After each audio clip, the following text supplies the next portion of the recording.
مولاي صل وسلم دائما أبدا على حبيبك خير الخلق كلهم. مولاي صل وسلم دائما أبدا على حبيبك. بسم الله الرحمن الرحيم. Assalamualaikum warahmatullahi wabarakatuh. Hamdan wa syukurnillah, salatan wa salaman ala rasulillah. Sebagai seorang muslim, kita harus memahami tentang makna yang terkandung dalam dua kalimat syahadat. Maka untuk kali ini kita akan menyampaikan tentang makna yang terkandung dalam kata-kata al-ilah. La ilaha illallah. Apa sebenarnya makna yang terkandung dalam kata-kata ilah itu? Kata ilah itu terdiri atas 3 huruf, yaitu alif, lam, dan ha. Kalau merujuk ke Kamus Besar Bahasa Arab atau Lisanul Arab, di sana ada kata-kata aliha ya'lahu ilahan. Paling tidak ada 5 makna yang terkandung dalam fi'il madhi aliha ini. Yang pertama adalah sakana ilaihi, yang artinya tenang dan tentram kepadanya. Yang kedua istajara bihi, memohon perlindungan kepadanya. Yang ketiga ishtaqa ilaihi, yang dituju karena rindunya. Yang keempat adalah wuli'a bihi, yang paling dicintai dan paling digandrungi. Yang kelima adalah abadahu, atau mengabdi kepadanya. Yang pertama, makna aliha ya'lahu adalah orang yang tentram kepadanya, merasa tenang, nyaman kepadanya. Sehingga pada saat kita mengatakan la ilaha illallah, maka maknanya adalah tidak ada yang dapat memberikan ketenangan dan ketentraman kecuali Allah Subhanahu wa ta'ala. Seorang muslim harus meyakini bahwa tidak ada yang dapat menenangkan dan menenteramkan kecuali menjalin hubungan dengan Allah.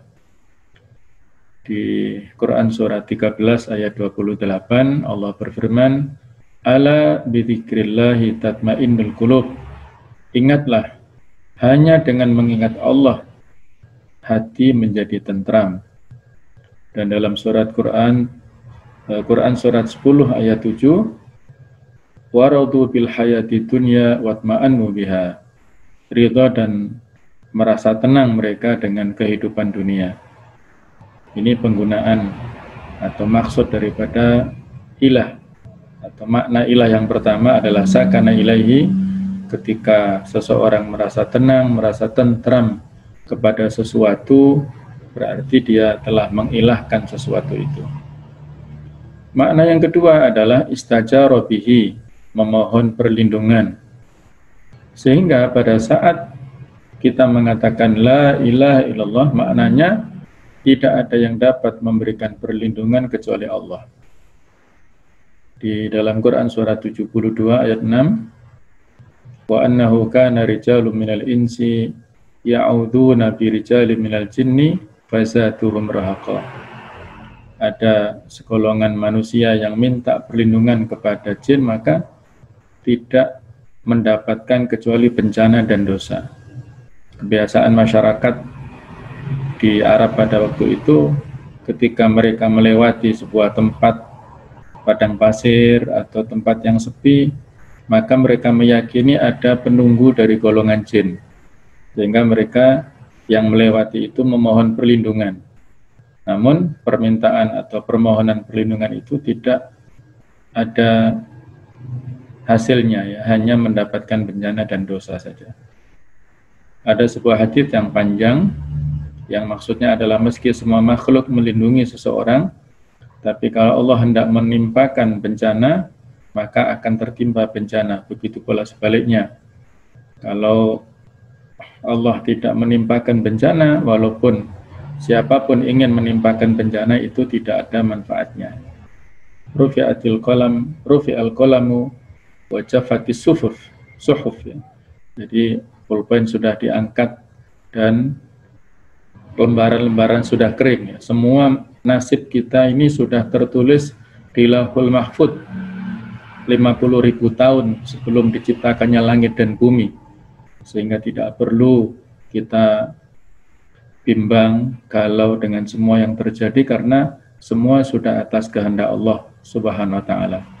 Allahumma la mani'a lima a'taita, ya Allah, tidak ada satupun yang mampu menghalangi apapun yang Engkau berikan, wala mu'tiya lima mana'ta, dan tidak ada satupun yang mampu memberi apabila Engkau tahan itu, ya Allah.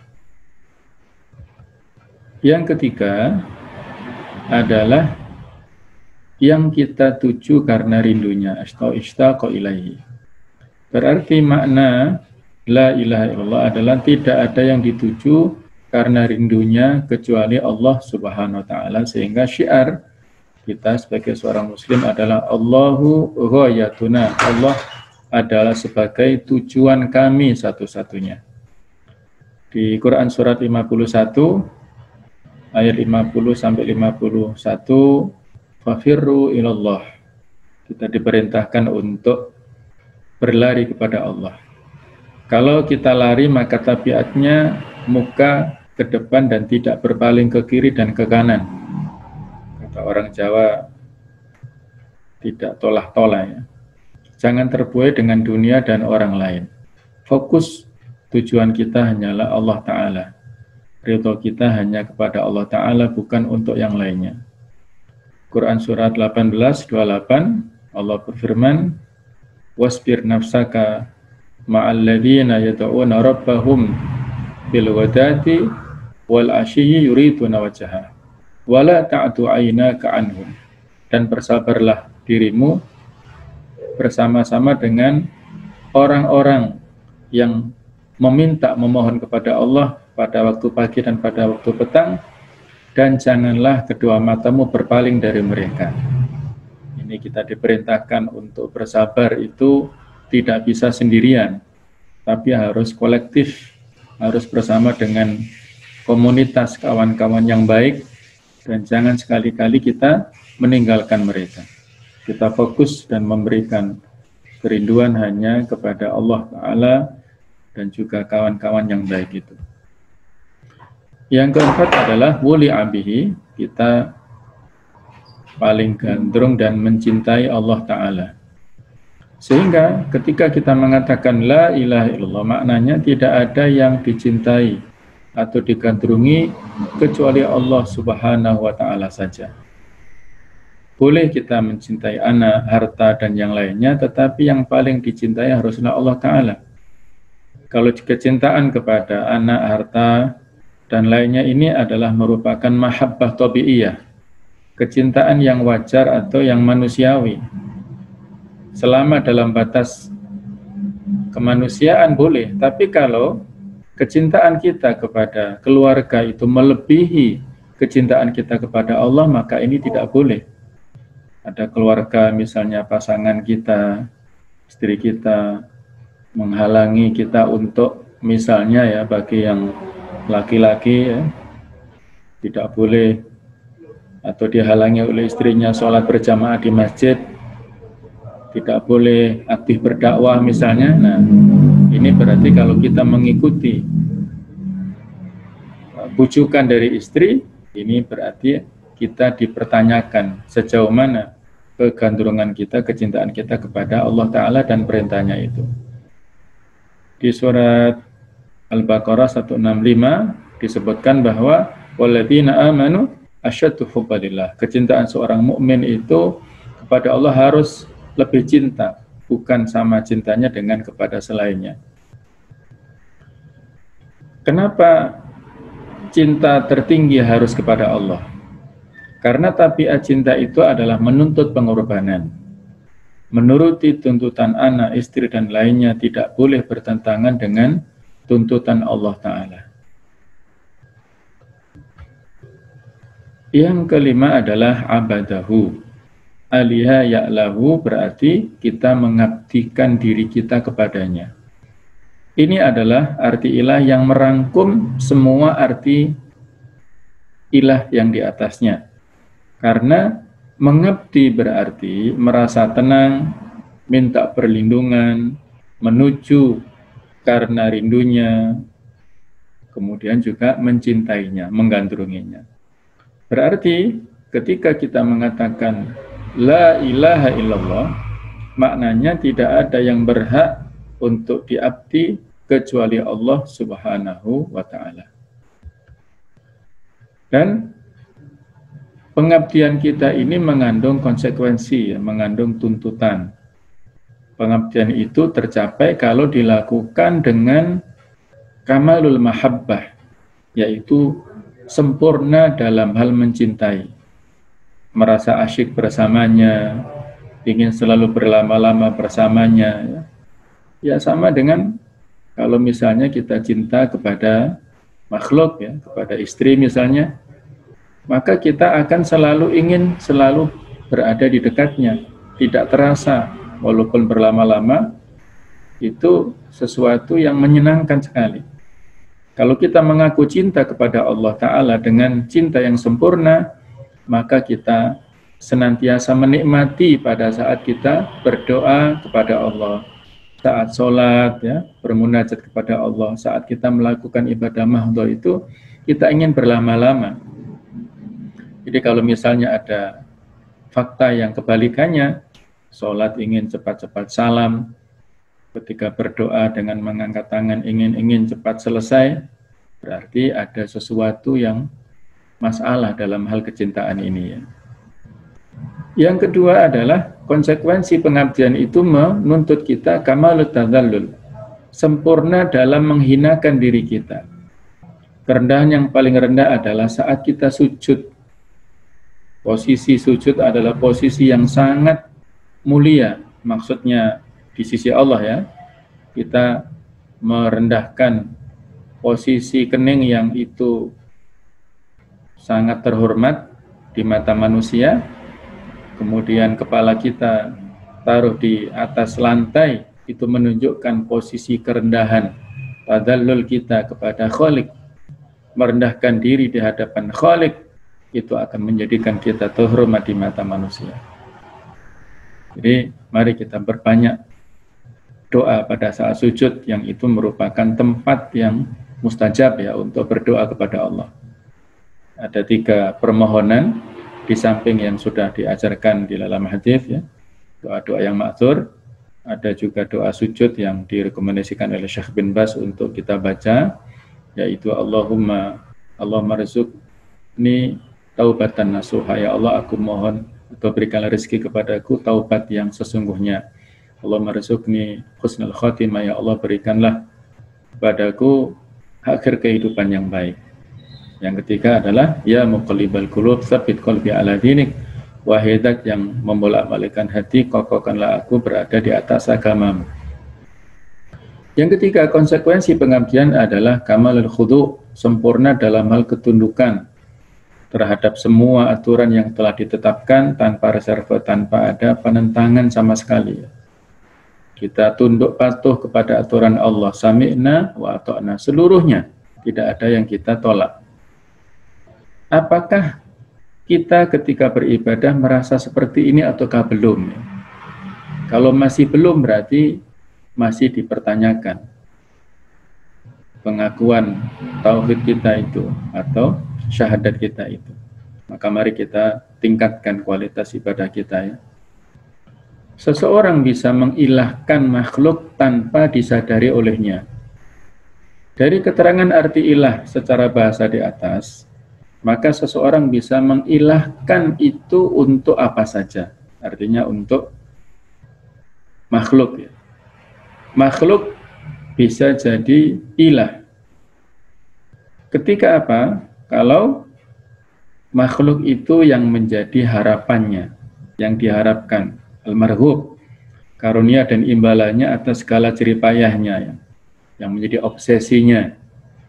Ketika yang kedua, makhluk itu ditakuti, al-marhub, baik itu siksaannya, intimidasinya, terornya, ancamannya.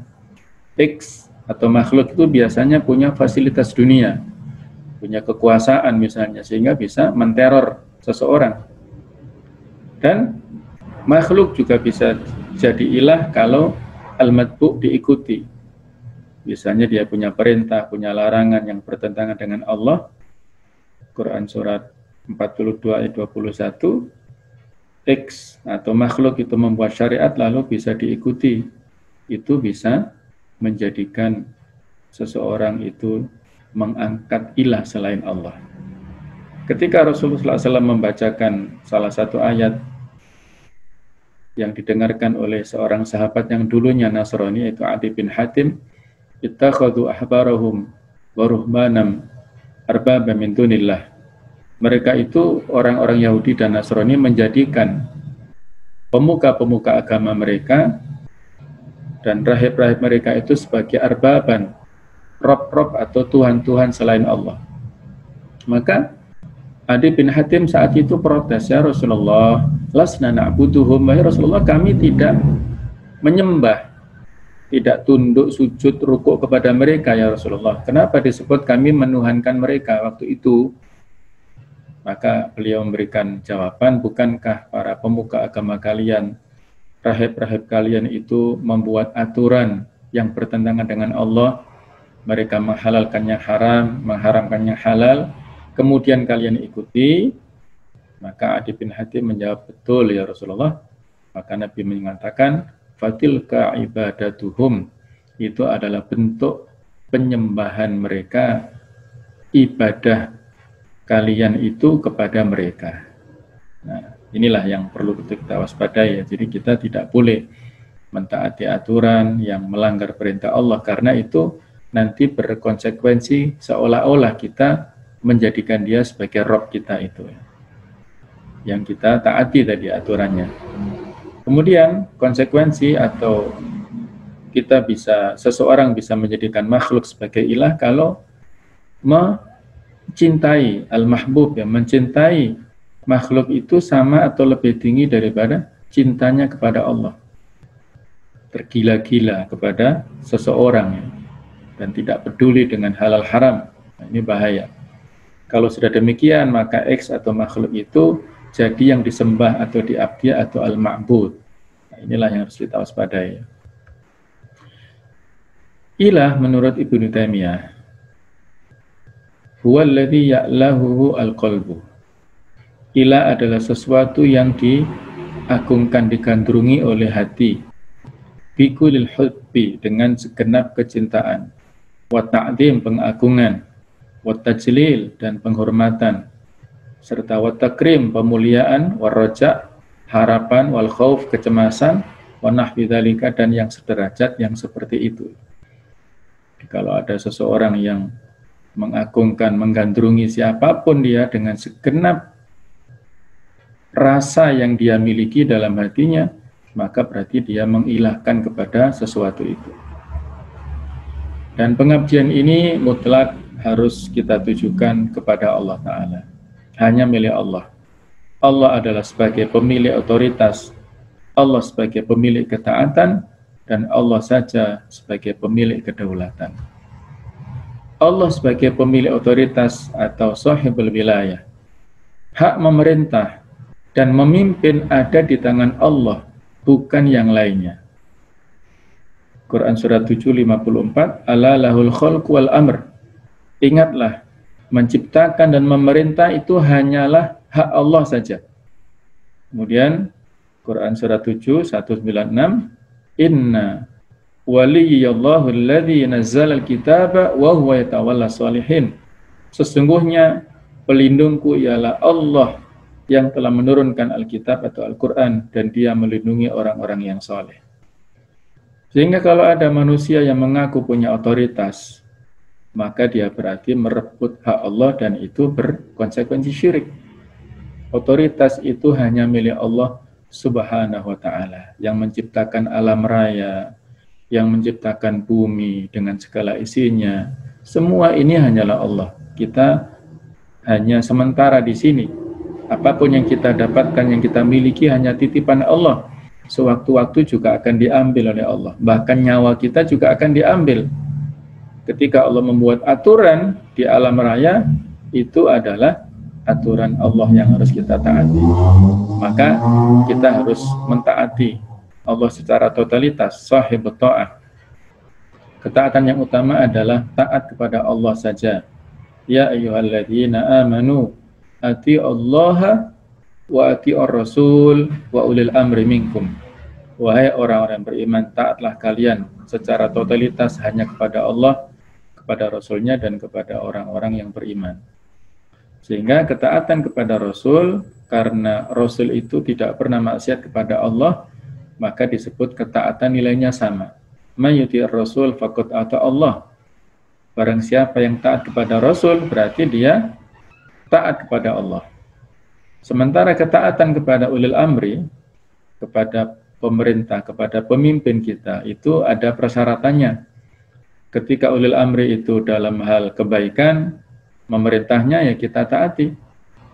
Tapi kalau aturannya, perintahnya itu bertentangan dengan aturan Allah, tidak boleh kita taati.